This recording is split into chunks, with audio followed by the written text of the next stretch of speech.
नमस्कार, टीसीएच पर आपका स्वागत है। कल संसद पे हमला हुआ। जरा एक मिनट रुक के सोचिए कि अगर ये संसद पे जो हमला हुआ है, जिसमें 6 हमलावर अब बताए जा रहे हैं, अगर इन 6 में से एक भी मुसलमान होता तो क्या होता। जो ये पूरा हमारा गोदी मीडिया है, ये गोदी मीडिया पागलों की तरह चिल्ला रहा होता, इसको आतंकवादी घटना बता रहा होता, किसी का रिश्ता आईएसआई से जुड़ गया होता, किसी का सिमी से जुड़ गया होता, लश्कर से जुड़ गया होता, हो सकता है हमास से भी जोड़ देते, कुछ भी कर सकते थे। दूसरा सोच लीजिए, मान लीजिए कि जो पास दिए गए इनको, उनमें से अगर एक भी पास किसी कांग्रेस के एमपी ने दिया होता, तृणमूल के एमपी ने दिया होता, सपा के एमपी ने दिया होता, आरजेडी के विपक्ष में किसी के भी एमपी ने दिया होता जो सरकार के समर्थन में नहीं है, आपके एमपी ने दिया होता, तो क्या होता। तो भी ये पागलों की तरह चिल्ला रहे होते, चीख रहे होते, स्टूडियोज में आग लगा दिए होते, पीछे ग्रीन स्क्रीन पे बम चल रहा होता, पता नहीं क्या क्या चल रहा होता, सारा तमाशा हो रहा होता। लेकिन अब जब यह निकला है कि ये 6 के 6 जो आरोपी हैं उनमें से कोई मुसलमान नहीं है, और जो बाहर आया है कि उनमें से एक सागर शर्मा को जो पास मिला है, वो पास बीजेपी के मैसूर के एमपी सिम्हा साहब ने दिलवाया हुआ है, तो आपको क्या लगा था गोदी मीडिया शांत रह जाएगा? भाई ट्रेंडिंग न्यूज है, न्यूज तो चलानी ही है, और साहब के खिलाफ कुछ बोल नहीं सकते। साहब के खिलाफ अगर कुछ बोलेंगे तो तमाशा हो जाएगा। यह औकात तो है ही नहीं कि खड़े होकर पूछ सकें कि भैया, ये जब नई संसद बनी थी तो सबसे बड़ी बात और सबसे ज्यादा दावा जो किया गया था वो सिक्योरिटी का दावा किया गया था। कहा गया था कि इसमें थर्मल इमेजिंग सिस्टम लगाया गया है, फेस रिकॉग्निशन सिस्टम लगाया गया है, एडवांस सीसीटीवी लगाई गई है जो 360 डिग्री पे घूमती है, मल्टी लेयर सिक्योरिटी लगाई गई है, मैं बताऊंगा आपको डिटेल में। यह सारा कुछ लगाया गया है और कहा गया था कि 2001 में जिस तरह से संसद में हमला हुआ, उस तरह से अब दोबारा हमला संभव नहीं है। संसद के अंदर परिंदा भी पर नहीं मार सकता है। यह सारा दावा सरकार ने किया था और सरकार नहीं बनवाया है। अगर नेहरू जी की बनवाई हुई बिल्डिंग होती तब तो हम नेहरू जी को जिम्मेदार बता देते, सबसे आसान काम था। वैसे भी मैं अक्सर कहता हूं कि उनका नाम उनके माता पिता ने जवाहरलाल नेहरू रखा था, लेकिन आज की सरकार ने शायद उनका नाम जिम्मेदार नेहरू रख दिया है। तो नेहरू जी का नाम तो कहीं से आ नहीं सकता, क्योंकि यह बिल्डिंग तो मोदी जी की कल्पना है, मोदी जी ने बनवाया है। मुझे नहीं लगता कि इतना बड़ा कोई प्रोजेक्ट इतनी जल्दी पूरा हुआ हो। आसपास का सब तोड़ फोड़ के उसको बिल्कुल बनवा के शानदार तैयार कर दिया गया, उसका उद्घाटन हुआ, शेंगोल दिया गया, क्या क्या नहीं हुआ। यानी सारा कुछ नरेंद्र मोदी जी की सरकार ने किया है, जिसके गृह मंत्री हैं अमित शाह जी। तो वहां कुछ भी होता है तो उसकी जिम्मेदारी तो उन्हीं की होनी चाहिए थी।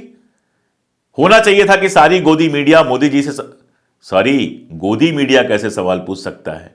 अगर मीडिया होता तो होना यह चाहिए था कि वो सवाल पूछता मोदी जी से कि भाई ये सिक्योरिटी ब्रीच कैसे हो गया, वो भी 2001 में जिस दिन संसद पे घटना हुई थी उसी दिन यह सिक्योरिटी ब्रीच कैसे हो गया? कैसे 6 लोग बाकायदा कनस्तर लेकर अंदर पहुंच गए, माचिस लेकर अंदर पहुंच गए, और कैसे भारतीय जनता पार्टी के एक एमपी ने उनको पास इशू कराया? यह सवाल होना चाहिए था। कल जब मैंने लाइव किया था तो भी यही सवाल पूछा था, और मुझे लगा था कि शायद संसद की सिक्योरिटी इतना बड़ा मसला है कि जो गोदी मीडिया के सड़े हुए दिमाग हैं, जिनके दिमागों में सिर्फ जहर भरा है और गोबर भरा है, जो दिन रात टीवी पे सिर्फ हिंदू मुसलमान करते हैं, चूंकि कोई मुसलमान उसमें नहीं मिला है तो शायद कुछ सवालात पूछ लें, कुछ ढंग की बात कर लें। लेकिन देखिए, स्क्रीन पर देखिए, उनके थंबनेल्स देख लीजिए। इन थंबनेल्स में कहीं आपको सरकार से कोई सवाल नहीं मिलेगा। और इस गोदी मीडिया के जो अघोषित कैप्टन हैं, सुधीर तिहाड़ रिटर्न सुधीर चौधरी, ये मैं तिहाड़ रिटर्न पहले उनको नहीं कहता था, लेकिन स्मृति ईरानी ने जब से उनसे बाकायदा मंच पे पूछ लिया है तब से मुझे लगता है कि अब इसको मान्यता मिल गई है, भारत सरकार के एक मंत्री ने मान्यता दे दी है, तो हमारे कहने में भी कोई हर्ज नहीं है। वो एक वीडियो लेके आए, और वीडियो लेके आके क्या कह रहे हैं? वो राहुल गांधी से सवाल कर रहे हैं कि राहुल गांधी वहां खड़े क्यों थे, वो सुरक्षा करने क्यों नहीं गए। सवाल तो यह पूछा जाना चाहिए था कि जो इतनी सिक्योरिटी है, मार्शल्स रहते हैं संसद के अंदर, वो सब कहां गायब थे? 6 लोग घुस गए और पूरे सीन में आपको कोई मार्शल दिखाई नहीं दे रहा है। एमपीज ने उनको पकड़ा, कांग्रेस के एक पंजाब के एमपी हैं, उनके बारे में कहा जा रहा है 2 लोगों को पकड़ा। बेनीवाल साहब के बारे में कहा जा रहा है उन्होंने 1 आध लोगों को पकड़ा। लेकिन मार्शल्स कहां थे? और इन मार्शल से सवाल पूछने की जगह सुधीर चौधरी राहुल गांधी से सवाल पूछ रहा है। राहुल गांधी वहां पे कुश्ती लड़ने गए थे। संसद के अंदर हमारे सांसद कुश्ती लड़ने जाते हैं, लाठी चलाने जाते हैं, गोली चलाने जाते हैं। मैं तो यह सवाल पूछ रहा हूं कि सवाल यह भी पूछना चाहिए कि संसद के अंदर जिस तरह से सांसदों ने घेर के पिटाई की है, क्या वो सही है? क्या वो सड़क की गुंडागर्दी जैसे नहीं है? आपने पकड़ लिया, पकड़ के मार्शल के हवाले कीजिए आप। उसके बाद पुलिस को जो कार्रवाई करनी होगी वो करेगी, पुलिस पूछेगी, जो भी उसको कार्रवाई करना होगा कोर्ट में लेके जाएगी, वो सारा कुछ करेगी। लेकिन सवाल किससे हो रहा है? राहुल गांधी से हो रहा है कि राहुल गांधी वहां खड़े क्यों थे? तो क्या करना चाहिए था भैया? लाठी लेके दौड़ जाना चाहिए था। राहुल गांधी को आपने देश की सिक्योरिटी सौंपी हुई है। राहुल गांधी इस देश के प्रधानमंत्री हैं कि गृह मंत्री हैं कि रक्षा मंत्री हैं? सवाल यह आप क्यों नहीं पूछ रहे हैं कि जब प्रधानमंत्री, गृह मंत्री, रक्षा मंत्री और तमाम बड़े नेता संसद से बाहर थे, उसी समय यह हमला क्यों हुआ? क्यों यह हमला तभी हुआ जब सारे के सारे लोग छत्तीसगढ़ और मध्य प्रदेश में गए हुए थे शपथ ग्रहण कराने? संसद में सिर्फ विपक्ष के नेता थे बड़े। उस समय यह हमला क्यों हुआ? अगर इनके पास गैस कनस्तर की जगह कोई ऐसी चीज होती जिससे लोगों का नुकसान पहुंच सकता है, तब तो किसी का भी नुकसान पहुंच सकता था। क्या राहुल गांधी को आपने बुलेट प्रूफ जैकेट दिया हुआ है? क्या राहुल गांधी के जिम्मे आपने संसद की सिक्योरिटी की है? या जाने से पहले मोदी जी ने राहुल गांधी को फोन किया था कि भैया राहुल मैं तो हूं नहीं, आप जरा देख लेना संसद में कुछ हो रहा होगा तो? क्या राहुल गांधी की यह जिम्मेदारी है? क्या सांसदों की यह जिम्मेदारी है वहां सुरक्षा देखने की? कहां थी पूरी की पूरी मार्शल? कहां थे वो दावे जिसमें कहा गया मल्टी लेयर है? आप सोचिए, 4 एजेंसीज मिलके संसद की सुरक्षा करती हैं। पार्लियामेंट्री सिक्योरिटी सर्विस एक अलग से बनी हुई है, पार्लियामेंट्री ड्यूटी ग्रुप अलग से बना हुआ है जिसको पीडीजी कहते हैं। इसके अलावा सीआरपीएफ और बाकी सारी सुरक्षा एजेंसियां होती हैं, और उसके बाद दिल्ली पुलिस होती है, और ये 4 लेयर की सुरक्षा होती है। और मैं आपको पहले ही बता चुका हूं कि थर्मल इमेजिंग सिस्टम होता है जिससे आप जो भी जा रहा है उसके अंदर उसकी पूरी इमेजिंग हो जाती है कि उसकी जेब में क्या है। और मैं आपको बताऊं, अब तो खैर आपको पास नहीं मिलेगा। जो लोग पास लेके गए हैं उन्होंने कल लिखा, और सही लिखा, कि आपके जेब में अगर सिक्के भी हैं तो वो सिक्के भी अंदर नहीं ले जाने देते हैं। मतलब अगर आपके पास 10 के सिक्के, 5 के सिक्के, 2 के सिक्के आपकी जेब में गलती से रह गए हैं तो वो निकलवा के रख लिए जाते हैं। इस लेवल की सिक्योरिटी जहां पे होती है, वहां पर ये जो आदमी है सुधीर चौधरी, वो सवाल पूछ रहा है राहुल गांधी से। वो सवाल क्यों नहीं पूछता है गृह मंत्री अमित शाह से, जिनके जिम्मे देश की सिक्योरिटी का है, इंटरनल सिक्योरिटी का सारा जिम्मे अमित शाह जी के जिम्मे है, जिनको ये लोग चाणक्य कहते रहते हैं।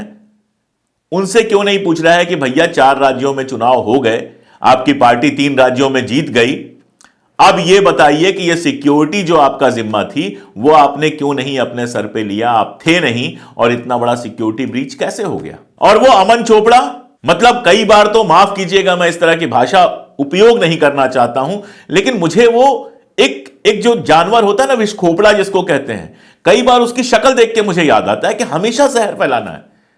वो पुराने वीडियोस लाके कह रहा है कि वो कांग्रेस की समर्थक थी, वो फलाना की समर्थक थी, वो ढिमकाना की समर्थक थी।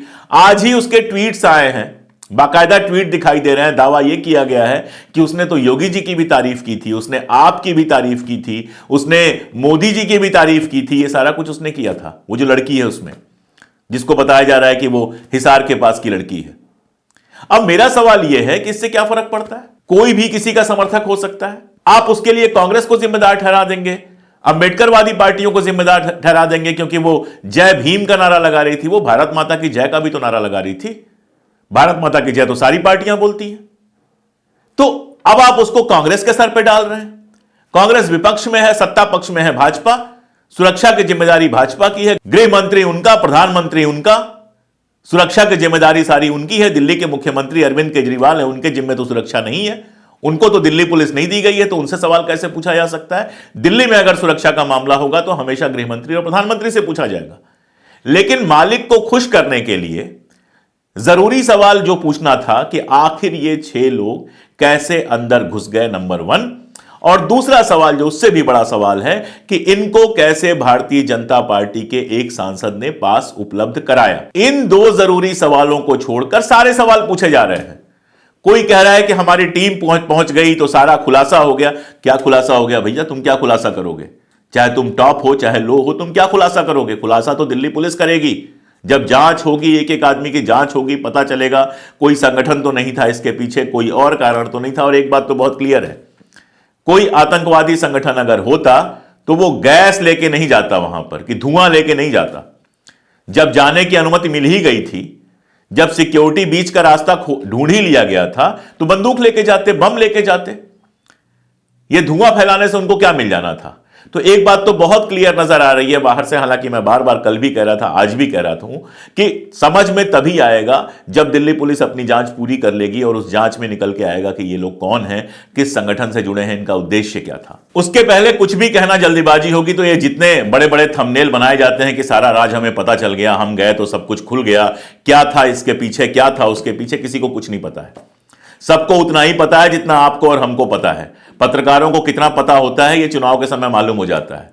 ये जो इतने पत्रकार बने, सूत्र बने घूमते हैं, इनमें से किसी को पता नहीं चला कि राजस्थान का मुख्यमंत्री कौन बनने वाला है, मध्य प्रदेश का और छत्तीसगढ़ का। सारे दावे कर रहे थे फला बनेंगे, ढिमका बनेंगे, ये सूत्र बता रहे हैं, वो, इनको कुछ नहीं पता, इनका कोई सूत्र नहीं होता है। ये अपने स्टूडियो में बैठ के दिन भर जो ऊपर से आदेश आ जाता है कि आज ये वाला इशू चलाना है, आज ये हिंदू मुसलमान चलाना है, आज इस पर आग भड़कानी है, उसके अलावा इनको कुछ नहीं पता है। ये पत्रकार है ही नहीं, ये दो कौड़ी के एंकर हैं, एक्टर हैं बेसिकली, जो वहां खड़े होकर एक्टिंग करते हैं अपने मालिक को खुश करने के लिए। पता किसी को कुछ नहीं है। पता बस इतना है कि ये जो हमला हुआ है, इस हमले से किसी तरह से मोदी जी और अमित शाह को बचाना है। कैसे भी ये करना है कि मोदी जी और अमित शाह से कोई सवाल न पूछे कि आदरणीय प्रधानमंत्री मोदी जी और परम आदरणीय गृहमंत्री अमित शाह जी, जिनके ऊपर इस देश की सुरक्षा की जिम्मेदारी है, उनसे गलती कहां हुई कि संसद के अंदर इस तरह से लोग पहुंच पाए। बस ये सवाल इनको नहीं पूछने देना है। उसके अलावा ये सारा तमाशा करा देंगे, किसी के भाई के पास पहुंच जाएंगे, किसी हमलावर की वाइफ के पास पहुंच जाएंगे, किसी हमलावर के बाप के पास पहुंच जाएंगे। हालांकि कल से ये लोग पहुंच रहे हैं, उसमें भी कुछ नहीं निकला। अब सबसे बड़ा कारण तो यही है कि इनकी जितनी कल्पना चलती है, उस कल्पना में मुसलमान आतंकवादी होता है। ये जितने तमाशे करते हैं, जितनी कल्पनाएं करते हैं, वो सिमी, लश्कर, आईएसआईएस के आसपास पहुंच जाती है। जितने लोग पकड़े गए सारे हिंदू हैं, तो ये बेचारे अब वो वाली कल्पना तो कर नहीं सकते। इनके यहां जो पहले से बने हुए विजुअल्स होते हैं, उसमें एक दाढ़ी वाला आदमी होता है, पीछे बम फट रहा होता है, फला हो रहा होता है, ढिमका हो रहा होता है, तो वही विजुअल्स हैं इनके पास। अब कोई मुसलमान होता तो वही विजुअल चला देते। आईएसआईएस से जुड़े थे फला के तार, सिमी से जुड़े थे फला के तार, क्या लश्कर ने किया वार? इनको तो आदत यही करने की है। अब जो आया है मामला, इसमें 6 के 6 ऐसे हैं कि किसी को आप जोड़ नहीं सकते हैं, तो वो कर नहीं पा रहे हैं। जो रोमांच इनको मिलता है हिंदू मुसलमान करने का, वो तो ये कर नहीं पा रहे हैं। और सवाल सरकार से पूछ नहीं सकते क्योंकि इनकी औकात नहीं है। सवाल पूछेंगे तो नौकरी जाएगी। तो करेंगे क्या? वही गोल गोल गोल गोल गोल गोल घुमाना और किसी भी तरह से प्रधानमंत्री और गृहमंत्री को इस सवाल से बचाना। और निर्णय क्या लिए गए? पहला निर्णय लिया गया कि भैया पास ही जारी नहीं किया जाएगा। परमानेंट जो पास विजिटर्स के जारी होते थे वो तो खत्म हो चुके थे पहले ही। अब जो टेम्पररी पास जारी होते थे, अब वो भी नहीं मिलेंगे। यानी कोई रिसर्च स्कॉलर, कोई नागरिक अगर जाके देखना चाहे कि संसद में क्या होता है, तो अब उसके पास एक ही ऑप्शन है कि संसद टीवी खोल ले और वो देखे। संसद टीवी का कैमरा जो है वो जिसके ऊपर दिखाए, सिर्फ उसका चेहरा देखे, बाकी वो अंदर जाके कुछ नहीं देख सकता। दूसरा ये हुआ कि 5-7 अधिकारियों को निलंबित कर दिया गया। ये बिल्कुल ठीक कार्रवाई है, क्योंकि प्राइमरी जिम्मेदारी उन अधिकारियों की ही बनती थी जो सुरक्षा में थे। वो क्या कर रहे थे? सो रहे थे। जब कनेस्टर जा रहा था, ये लोग लेके जा रहे थे, तो ये सारी मशीनें, जो लाखों करोड़ों की मशीनें लगी हैं, ये क्या कर रही थी? जो इतने अधिकारी लगे हैं जांच करने के, ये क्या कर रहे थे? तो अगर उनका सस्पेंशन हुआ है तो इसमें कोई दुख की बात नहीं है। अब ये सवाल उठता है कि जो ये बच्चे, जो ये यंग लोग सवाल उठा रहे हैं, उन सवालों की बात है। ये लोग रोजगार की बात कर रहे हैं, मणिपुर की बात कर रहे हैं, सब कुछ कर रहे हैं, और उसके बेस पे इनको भगत सिंह से जोड़ दिया जा रहा है। पहली बात तो यह कि सवाल बिल्कुल सही है। बेरोजगारी इस देश में एक बड़ा मुद्दा है। मणिपुर को लेकर इस देश का एक हिस्सा बहुत दुखी हुआ है।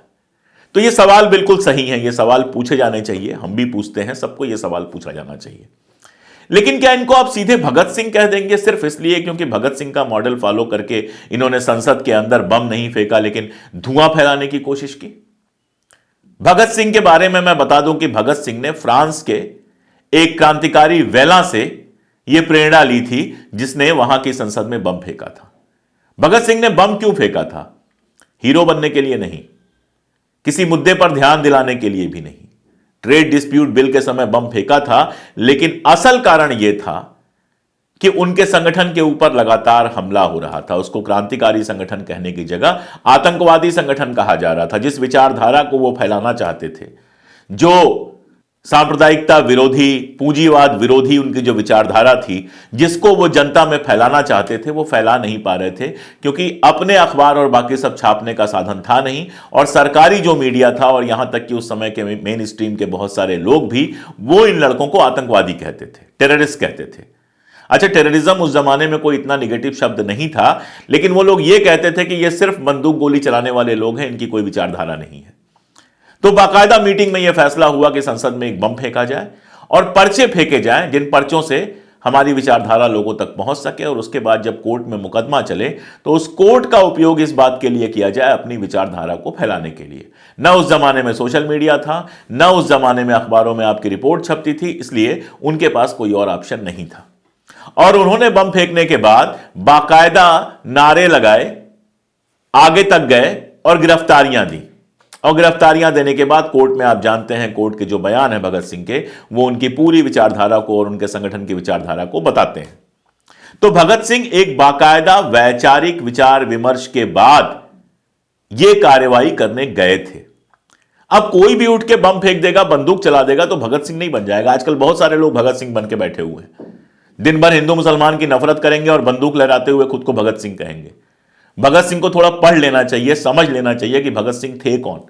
भगत सिंह वो आदमी थे जो हिंदू मुस्लिम एकता की बात करते थे, जो समाजवाद की बात करते थे, देश की आजादी और आजादी के बाद हिंदुस्तान कैसा बनेगा इसकी कल्पना करते थे। तो भगत सिंह थे।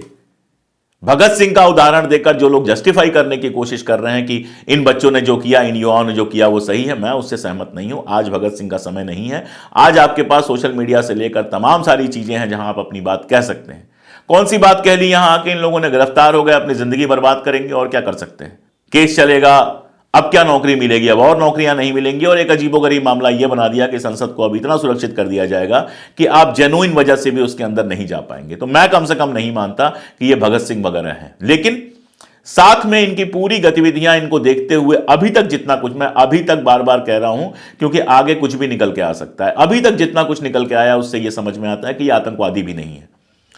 यह कोई ऐसे आतंकवादी संगठन से नहीं है जो वहां लोगों की हत्याएं करने गए थे।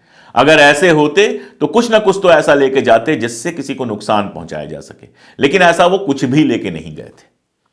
तो जो दो अतियों के बीच में इसको सनसनीखेज खबर बनाने की कोशिश की जा रही है, वो भी बहुत अच्छी बात नहीं है। लेकिन सबसे बड़ी बात वही जहां से मैंने शुरू किया था, आप कह सकते हैं बार बार दोहरा रहे हैं, लेकिन दोहराया जाना जरूरी है। सबसे बड़ी बात कि संसद में सिक्योरिटी का यह ब्रीच कैसे हुआ, इसकी बाकायदा जांच होनी चाहिए। अगर पास जारी करने का सिस्टम है तो क्या सांसद ने खुद वो पास जारी किया, या सांसद की जानकारी के बिना उसके अधीन काम करने वाले पीए वगैरह ने पास जारी किया? कैसे मैसूर के सांसद ने, एक बंदा महाराष्ट्र का है, कोई बिहार का है, कोई हिसार का है, इतने अलग अलग टाइप के जो लोग हैं उनसे कैसे संपर्क बन गया मैसूर के एमपी का? यह सारा का सारा जो है यह जांच का विषय है। और अगर सवाल किसी से पूछना है तो मैंने कहा, देश की सुरक्षा के लिए जो जिम्मेदार हैं हमारे आदरणीय गृह मंत्री अमित शाह जी, उनसे सवाल पूछा जाना चाहिए ताकि वो ऐसे एक्शन ले सके कि भविष्य में ऐसा कुछ ना हो क्या रहा है कि हीरो बनाने की कोशिश तो बहुत हो रही है, हुए नाराज, आंख तरेरी, ऐसा निर्णय लिया, लेकिन सच्चाई यह है कि कुछ नहीं हुआ है। सच्चाई यह है कि अभी तक कुछ लोगों को निलंबित करने के अलावा कोई ऐसी बात नहीं आई है जिससे यह लगे कि इसको बहुत गंभीरता से लिया गया है, नंबर 1।